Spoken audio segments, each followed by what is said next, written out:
Good morning, this is Dr. Cool Auto Fix. Today, this is one of my customer that I've worked on his ML500 before. So today, 3 days ago, he called me that he have a problem with his car AC. This is not ML500, this is ML350 212 213 model. So he told me that his car, which I fixed the AC previously, is still working great.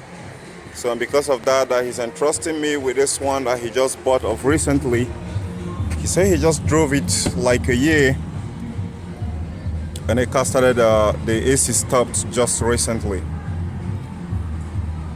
Well, I just got to the car. I'm actually supposed to take this on a home delivery service, but due to some other the factors, something which I discovered in it made me tell him that I can't be able to fix it at the home delivery because it's gonna be a lot to move my equipment over there. So I've got to move it to my garage. So the car is still looking clean, like a brand new car. Everything is still like, so now I was actually having some thought before I get over here. It could be some certain factors, maybe no refrigerant, maybe a sensor related problem. Before he met me that time, I think you've had someone who worked on his car before, but the result wasn't compared to mine. That is why he decided to leave me with this one. So I think that's it. When you fix someone's car, if you get it done well, you pretty much, if you use that one as a pace setter, you pretty much marketing yourself without any affiliate, paying for any affiliate marketing. So in this car here, I'm going to be walking you through what I found out. So maybe it might help someone out there who have ML350. I guess maybe someone have worked on it before, but he didn't perform the service right the way it's supposed to. If I get closer here, you can see there is a glue on that vent control there. So which tell me someone has worked on it previously, but didn't get it working fine. Okay, so let me go to the hood. Okay, so now after looking at it, the first thing which I need to do right now is to take a pressure readings of what is going on inside the system. He said he used it from January, and we are in August right now, so that's pretty much about 8 months, and it stopped working. So now what I'm going to be doing here is normal serious diagnostics performance, which I do in many cars that stop working. So I'm gonna first of all check if there is a refrigerator inside the system. After checking if there is refrigerator inside the system, then I'm gonna check if there is any broke up or wiring harness inside the circuit. If there is no broke wiring harness in the circuit, then I'm gonna check the pressure sensor, the well-being of the pressure sensor. Then after checking that, then pretty much what I'm gonna dive into doing the next thing is to look at the overall performance of the compressor. Definitely, if the compressor is in a healthy state and the pressure sensor is in a healthy state, as much as the wiring harness is all intact and working the way they should, then I see no reason why the AC sensor should be working. So I'm going to be using my simple diagnostic gauge set here to do it. So I should be hanging it up here, and this is the pressure side. The high pressure side as much as the low pressure side. I have two different types here, but the both works almost the same. So while trying to perform this test, you're gonna screw this one all the way up like this. You drive it like this, and you drive this one like this. Okay. Now before doing that, it's also very important that you make sure that your gauge set is reset to 0 so you can be able to take readings. And one way you can be able to do that is to loosen here up, and you can see it right here.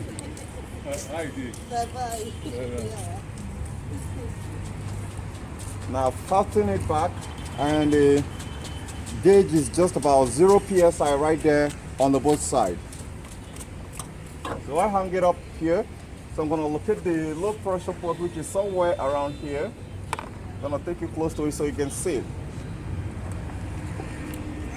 Okay, that's the low pressure port right there for 2012-2013 model Formatic.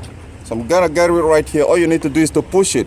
Some might need that you have to hold the clip up like this, then you push it. But this one, you just push it and it's there. Now let's look at the high pressure side, which is here. You can always see they will inscribe H on it. Some that will not inscribe. This one they didn't inscribe anything. It looks quite pretty much loose, but I don't think this is gonna be a refrigerant leak problem. So this one, you need to pull it up. You pull it up like this, then you insert it. All right.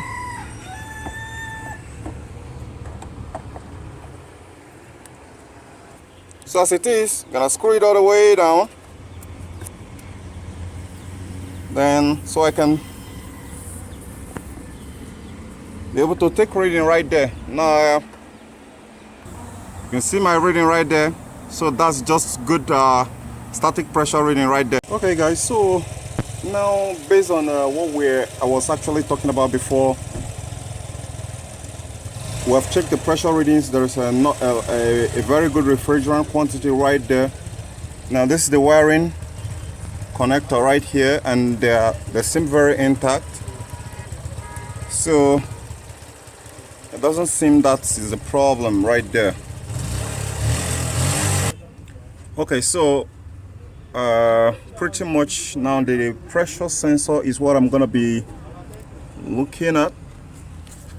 And the pressure sensor is right here. So they did a different job compared to some other models, which you'll be finding it in the evaporator. So it's intact, it's not loose. So with this, I think my next point of focus, which I'm supposed to be directing my mind to, in as much as we have refrigerant inside the system, enough refrigerant that the AC is supposed to kick on. I've actually scanned it. There is no any trouble code related to AC system. Now we've checked the power that's going to the compressor, and yet the power is very intact.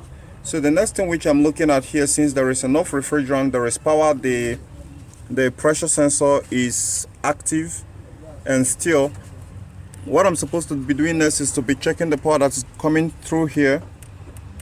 Then I'm going to be checking the magnetic coil. But right now I'm assuming that there is no way the power here is going to fail. Before the power is going to fail, definitely this pressure sensor is going to fail. So since this pressure sensor, I'm very certain that this pressure sensor has not failed. I am certain that the problem here is a compressor. So now when I start looking out, if you look closely, let me take the camera down a little bit more. You can see the compressor right there. Let me make it to focus. Body, come on, focus. Okay, so you can see that the compressor is toasted, it's fried. So you can see it right there. So that is pretty much the main reason why this AC stopped working out. In this case, I'm trying to turn it, but it wouldn't turn. And so the board that is holding it in place there, like every other compressor, is 10mm socket. So I'm going to be using the 10mm socket and see if I'm going to be able to turn it and see. So I've got it right here on it, and it won't turn. It's very hard. So this compressor is locked up. Okay, now if you want to know how to be able to unlock a compressor that locked up, watch up other videos which I've done in my channel about the lockup compressor unlocking. So in this case, I'm going to be unlocking this one up, possibly, or replace it. But I have to know the reason why it locked up in the first place, and address that before installing any other compressor into the system. So hope this helps you solve your problem. If you've run into this kind of a problem, and don't hesitate to subscribe to my channel, share with your friend, click the notification bell icon, give me a thumbs up. And it's Dr. Quarter Fix. I hope to catch you on the next one when you got an AC issue. you know I got your back, right? So with Mercedes this morning, watching my video didn't go without any knowledge. At least you've learned a new thing right now, that will find a culprit to be a burnt compressor clutch, and the AC system compressor is locked up. So what we're going to be doing right now, we're going to be losing out this compressor. We're going to first of all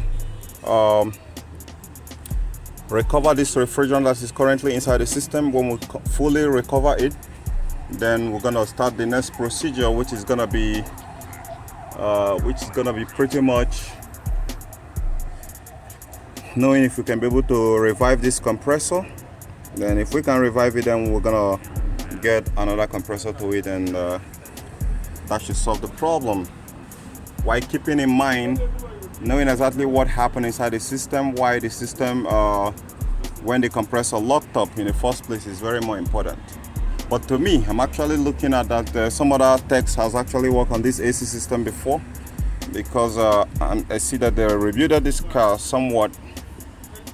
If I look at here, there is no any way factory is gonna paint it and paint the boat with it.